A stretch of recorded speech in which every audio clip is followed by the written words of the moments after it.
Hello guys, আসসালামু আলাইকুম। আজকে আমি আপনাদেরকে বানিয়ে দেখাবো ডিমের পুডিং। তো এর জন্য এখানে আমি দুধটাকে ভালো করে জাল করে নিয়েছি। এখন এর মধ্যে দিয়ে দিচ্ছি হাফ কাপ গুঁড়া দুধ। গুঁড়া দুধটা দিয়ে ভালো করে নেড়েচেড়ে মিশিয়ে নেব। তারপর এখানে দিয়ে দিচ্ছি 1 কাপ কনডেন্স মিল্ক। এরপর এটাকে দিয়েও ভালো করে নেড়েচেড়ে মিশিয়ে নিতে হবে।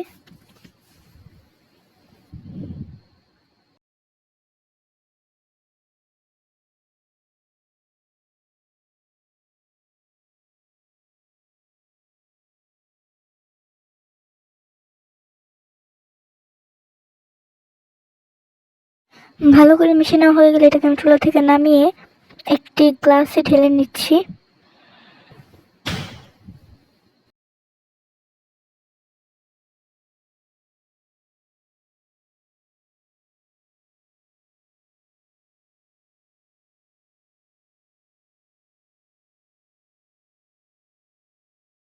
অন্যদিকে আমি সেই পুডিংয়ের মোল্ডের মধ্যে চিনি দিয়ে দিচ্ছি। এখানে আমি লাল চিনি ব্যবহার করেছি যাতে তাড়াতাড়ি কালার আসে এবং গাঢ় একটা কালার আসে।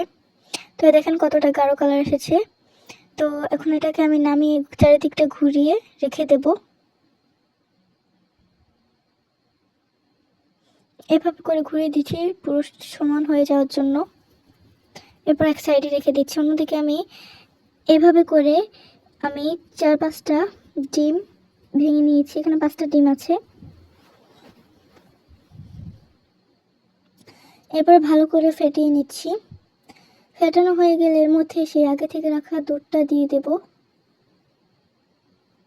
এবং দুধটা দিয়ে ভালো করে মিশিয়ে নেব। ভালো করে মেশানো হয়ে গেলে এদিকে দেখেন আমার ক্যারামেলের পুডিংয়ের যে বাটিটা সেটা কিন্তু পুরোপুরি তৈরি।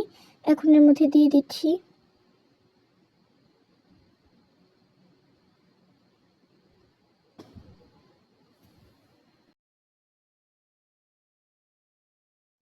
পুরোপুরি মিশ্রণটা বাটিতে সেট করা হয়ে গেলে অন্যদিকে আমি একটা রাইস কুকারের মধ্যে একটা স্ট্যান্ড দিয়ে দিয়েছি। এখন এর মধ্যে দিয়ে দিব পানি।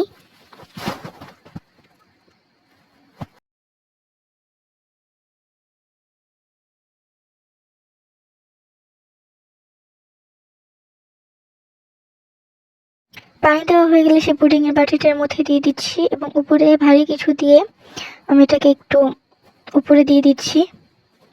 এখন একটি ঢাকনা দিয়ে ঢেকে দেব। এরপর আমি রাইস কুকারটা অন করে দিব। এরপর 20 মিনিট জাল করার পর আমি ঢাকনাটা সরিয়ে এই ভারীর পুতাটাকে আমি উঠিয়ে নিচ্ছি। কমপক্ষে এটাকে 20 মিনিট জাল দিতেই হবে। এরপরে পুডিংয়ের বাটিটা আমি নামিয়ে নিচ্ছি।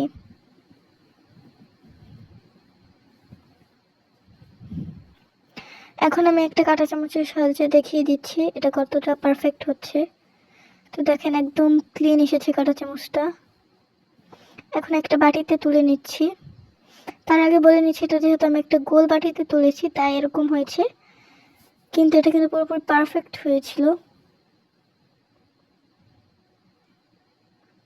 এবং খেতেও অসম্ভব মজা হয়েছে। আজকের এই ভিডিওটা যদি ভালো লেগে থাকে অবশ্যই চ্যানেলটি সাবস্ক্রাইব করে দিয়ে পাশে থাকবেন। তো আমি কেটে দেখাচ্ছি, দেখেন। আজকের ভিডিও পর্যন্তই। আল্লাহ হাফেজ।